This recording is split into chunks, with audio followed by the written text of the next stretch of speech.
Hello guys and welcome back to the video Pokemon theory. तो आज की theory होने वाली है ऐश के 40,000 के ऊपर। तो मैं आज को ऐश के 40,000 की फुल डिटेल्स दूंगा। तो चलो गाइस बिना टाइम वेस्ट किए अपनी इस वीडियो को शुरू करते हैं।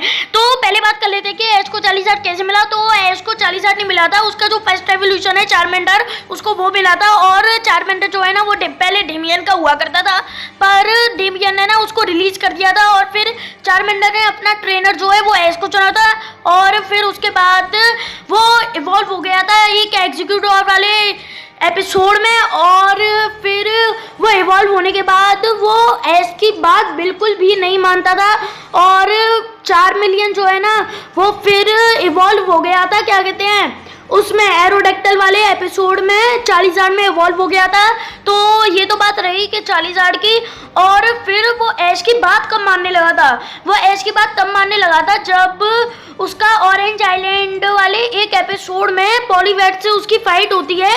वो तभी वो फिर उस बैटल को हार जाता है और फिर ऐश जो है ना वो बहुत मेहनत से वो क्या कहते हैं उसकी जो टेल की आग है ना वो बुझने वाली होती है, पर वो बहुत मेहनत से उसकी टेल की जो आग है वो बुझने नहीं देता है। और फिर उसी तरह से ही ऐश उसको बचा लेता है और फिर उसे पता चलता है कि ऐश कितना अच्छा है और फिर वो उसकी बात मानने लगता है। और तो अब ये तो बात खत्म हो गई कि उसने कैसे मानी थी बात। और ये अब बात कर लेते हैं कि उसने कितने लेजेंडरी पोकेमॉन्स को हराया है और उसने कितनी ज़्यादा बैटल्स को जीता है, मतलब यानी कि कितनी ज़्यादा अमेजिंग बैटल्स को जीता है।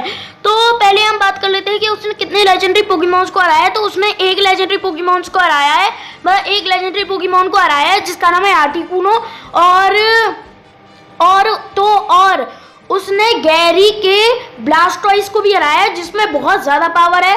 और उसने क्या कहते हैं बस वो ब्लेजिकैन से हार गया था, पर वो ब्लेजिकैन से क्यों हारा था इसके ऊपर बहुत ज़्यादा थ्योरीज बन चुकी है, तो आप वो भी चेकआउट कर सकते हैं। और मैं आपको ये भी बता देता हूँ कि उसने बहुत ज़्यादा फाइट लड़ी है, जैसे कि जो आयरस थी ना उसके ड्रैगनाइट को भी वो हराने ही वाला था, पर एन बीच में आ गया था, उसकी वजह से वो हरा नहीं पाया। पर वो उस बैटल को भी जीत जाता और उसने बहुत ज़्यादा बैटल लड़ी है, मतलब यानी कि वो बहुत ज़्यादा मतलब यानी कि पावरफुल है।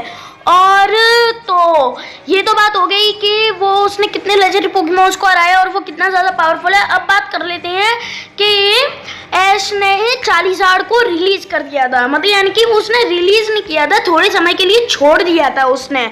मतलब यानी कि ये हुआ था कि मतलब यानी कि एक जो लड़की है ना वो कहने लग गई ऐसे कि तुम्हारे 40,000 में ताकत नहीं है और तुम्हारा 40,000 स्ट्रॉन्ग भी नहीं है, इस वजह से उसको चालीसिक वैली में उसको वो छोड़ना पड़ा। पर वो जब चाहे वो उसको बुला सकता था और वो बहुत ज़्यादा स्ट्रॉन्ग होकर आया था। तो ये तो बात हो गई कि उसने कब छोड़ा था और कब आ गया था। और अब हम बात कर लेते हैं कि उसको अटैक्स कितने आते हैं। तो अगर मैं अटैक्स की बात करूँ ना तो भाई यार ये पूरी वीडियो उसके अटैक्स में ही लग जाएगी। वैसे तो उसको अटैक बहुत ज़्यादा अच्छे आते हैं और बहुत ज़्यादा पावरफुल आते हैं, जैसे कि overheat, wing attack, dragon rage, dragon claw, slash. उसको बहुत ज़्यादा अच्छे अटैक आते हैं जो अगर कोई भी अगर आ गया जैसे कि डार्कर आए या फिर कोई सा भी पावरफुल पोकेमॉन आ गया तो वो उसको आसानी से हरा सकता है। मतलब आसानी से तो नहीं, सो तो लेजेंडरी पोकेमॉन्स में बहुत ज़्यादा ताकत होती है, पर वो उसको हरा सकता है। तो अब हमने बात कर ली है कि ऐश को 40,000 कैसे मिला और 40,000 ने कितने मतलब यानी कि पोकेमॉन्स को हराया, मतलब यानी कि कितने लेजेंडरी पोकेमॉन्स को हराया है। और ऐश ने 40,000 कब रिलीज़ किया था और कब आ गया था और ऐश का 40,000 कब बात मानने लगा था। हमने अब सारे टॉपिक्स के बारे में बात कर ली है। और तो अब या गाइस बाय बाय।